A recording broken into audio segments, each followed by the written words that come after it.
let us read from another section of Roar the Ganges. This is a book that we have been reading a few short pages at a time. And I love the way that this book interacts with the filter. It looks like a portal into space, doesn't it?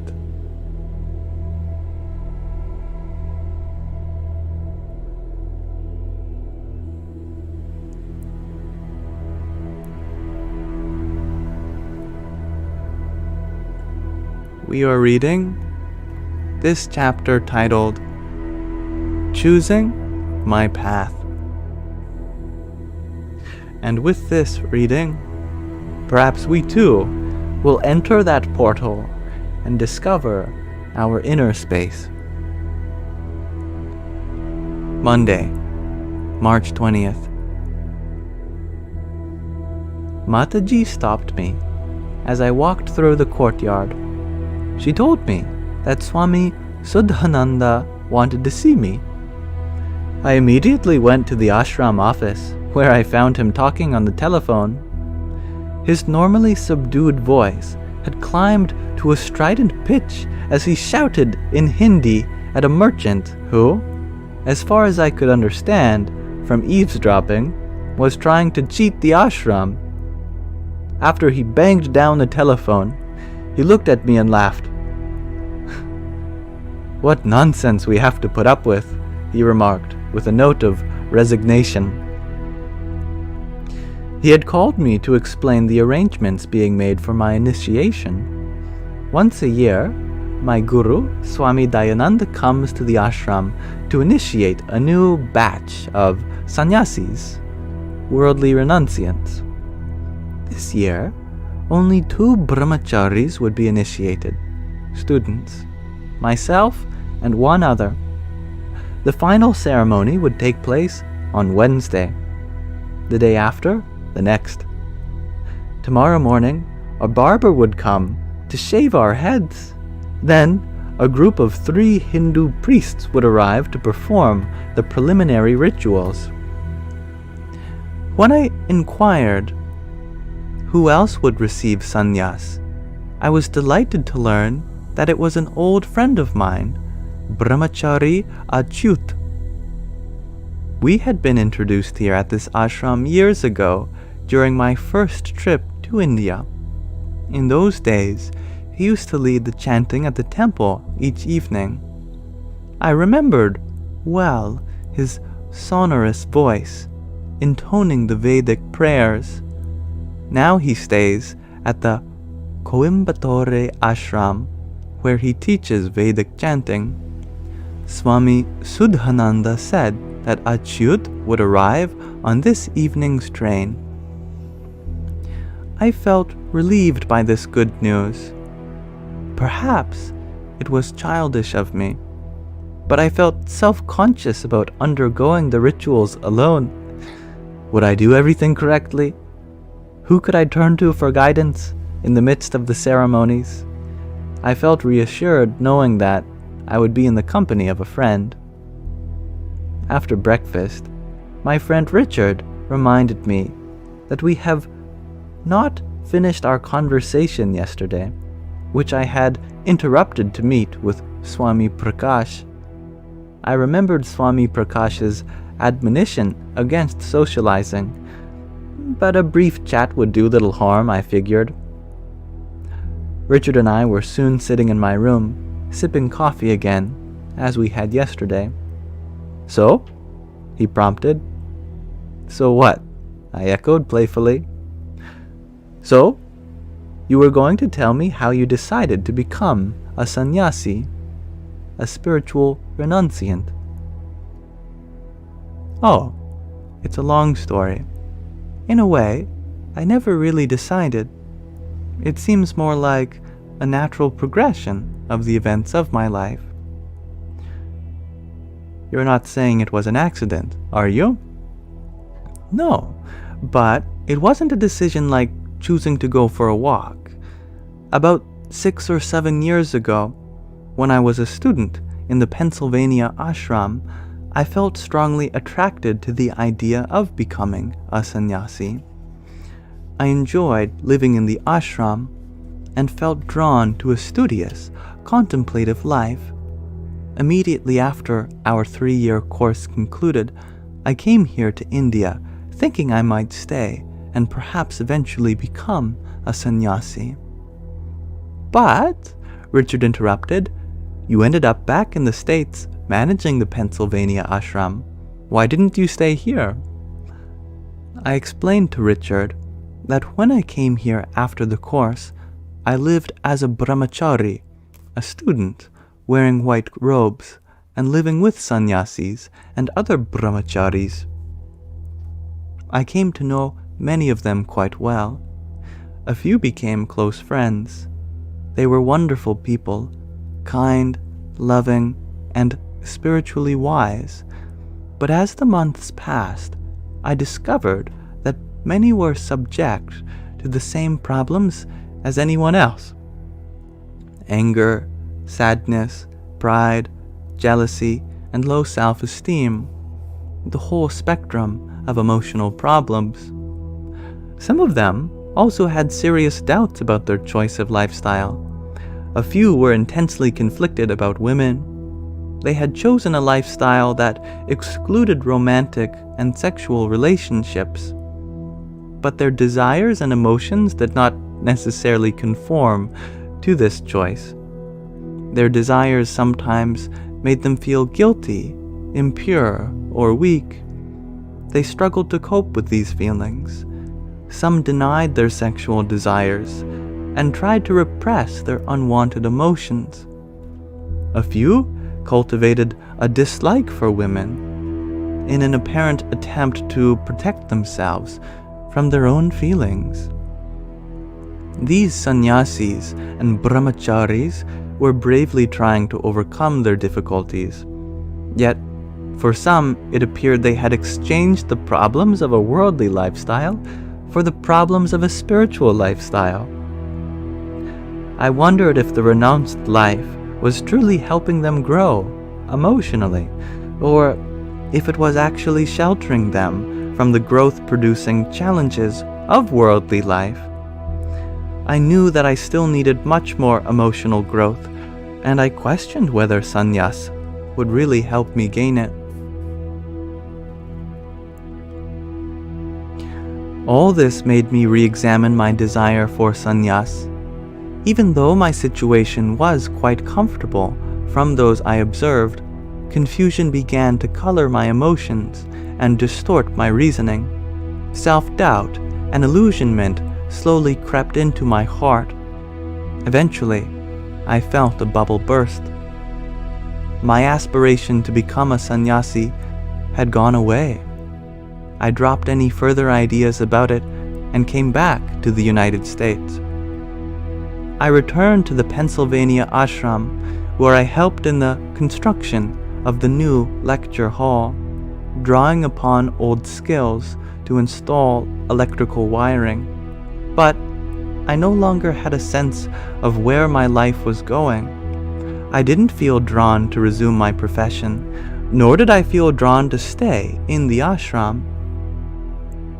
When I discussed my ambivalence with Swami Dayananda, my guru, he encouraged me to do whatever I felt best. I decided to move back to California and enjoy life in Santa Barbara, surrounded by blue sea and chaparral-covered mountains. I still owned a small house there. It had been rented out for nearly 5 years and was badly in need of repair. After moving back, I fixed up the house and began to teach Vedanta, meditation, and Sanskrit classes in my living room. Before long, a former colleague who was in the midst of a huge computer project offered me a consulting contract, so I went back to work.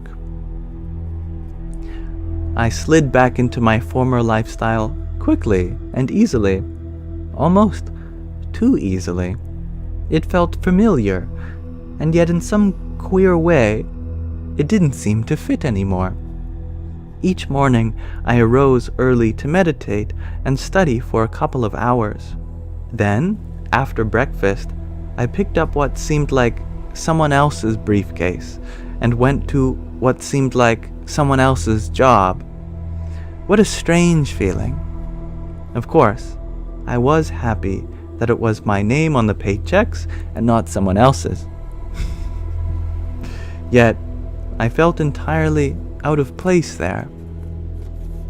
6 months later, I went back to the Pennsylvania ashram for a visit. It had been a difficult time there. After our 3-year course came to an end, most of the residents left, leaving a huge vacuum in their absence. With fewer residents to help with the work, and with Swami Dayananda in India much of the time, the ashram struggled through an awkward transitional period. I chatted with old friends and discussed the ashram's problems. After a few days, Swami Dayananda called me to his room, where he asked if I would be willing to assume the responsibility of managing the ashram and trying to solve its problems. His request came as a complete surprise. I felt it would be a wonderful opportunity to repay my debt of gratitude for studying with him. Besides, I felt little inclination to stay in Santa Barbara. So, without hesitating to think it over, I agreed. I went back to Santa Barbara to wind up my affairs. I rented out the house again and moved back to the ashram, where I was immediately inundated by the most difficult work I had ever undertaken. I worked long hours at an assignment both physically and emotionally draining. Yet, I felt a deep satisfaction that was missing from my luxurious Santa Barbara sun and surf lifestyle and lucrative consulting contract. I began to teach some classes at the ashram and nearby communities, and eventually found myself coping with the manager's role reasonably well. After many months, I found this lifestyle so suitable that I had no desire to return to California or to do anything else. Having returned to living an essentially monastic lifestyle, I began to think about sannyas, renunciation, once again. I recalled how I had become disillusioned when it appeared that sannyasa could be an obstacle to my emotional growth. Then I considered how much I had matured since drawing that conclusion. Perhaps it was the challenge of managing the ashram that forced me to grow. As I dealt with the emotional issues of ashram residents, I had no choice but to confront my own. Out of my conflict and struggle, emotional growth gradually emerged. I reflected on my earlier disillusionment about sannyasa when I had observed the sannyasis and brahmacharis in Rishikesh. Their emotional problems were actually due to the individuals themselves, not their lifestyle. It was unreasonable of me to condemn them all because of the problems of a few. Besides, I was not constrained to walk in their footsteps. For me, sannyas could be an opportunity not only for spiritual growth, but for further emotional growth as well. I finished telling Richard my story, saying, I eventually discussed all this with Swami Dayananda. He understood both my earlier disillusionment and my current views. He felt that sannyasa would indeed help me grow, both emotionally and spiritually. So, that is when you decided to become a sannyasi? Richard added. Yes, I suppose you could say that, but to me, it seemed more like a process of discovering the right lifestyle, rather than choosing one lifestyle over another. After all, any decision I make could later prove to be wrong. So, instead of making a decision, I just waited to see the direction in which my life was naturally moving. When I saw that I was already on the path of monastic life, and that nothing else seemed attractive to me, the decision became obvious, and Swami Dayananda confirmed it. Richard looked at me with a puzzled expression and asked, "But I still don't understand how you could give up everything you enjoyed before, a successful profession, a nice home in Santa Barbara, maybe a special female friend. It must have been extremely difficult to renounce all that." "When did I mention giving up anything?" I asked, emphatically. "As I said yesterday, I don't feel like I've given up anything at all. I enjoyed my profession and Santa Barbara lifestyle, but those no longer appeal to me. We always seek what is most valuable to us, but as years pass, what we consider valuable changes. Our values evolve as we outgrow old desires, like when we outgrew toys when we were kids. Now I feel like I've outgrown desires for anything else and prefer a monastic life of spiritual pursuit. By becoming a sannyasi, I am simply pursuing what I find most valuable." "I don't know if I would ever feel like that," Richard remarked. "You don't have to. As Swamiji said in satsang yesterday, sannyasa is not necessary. It is only meant for those inclined towards a monastic lifestyle." "That is fortunate," said Richard, "because I could never give up all the things I enjoy." "Who knows?" I said with a smile. "Maybe you too will outgrow all those things."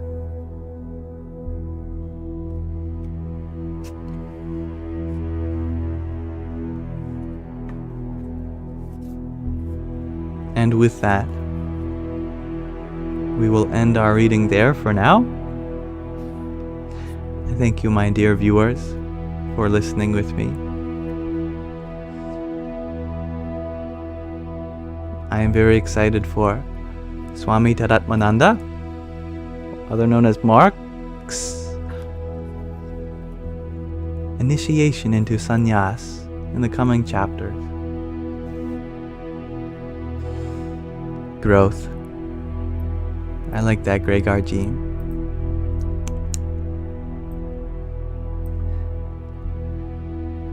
And thank you, Katie, for that rose you sent whilst we read. Radhe, Radhe. And Dob Darker, thank you for your heart me. Jai Sita Ram. And Priscilla, thank you for your rose too. Om Namo Bhagavate Vasudevaya. And Sandy, thank you for your rose. Radhe Radhe. And Lori, thank you for your tiny. Yippee!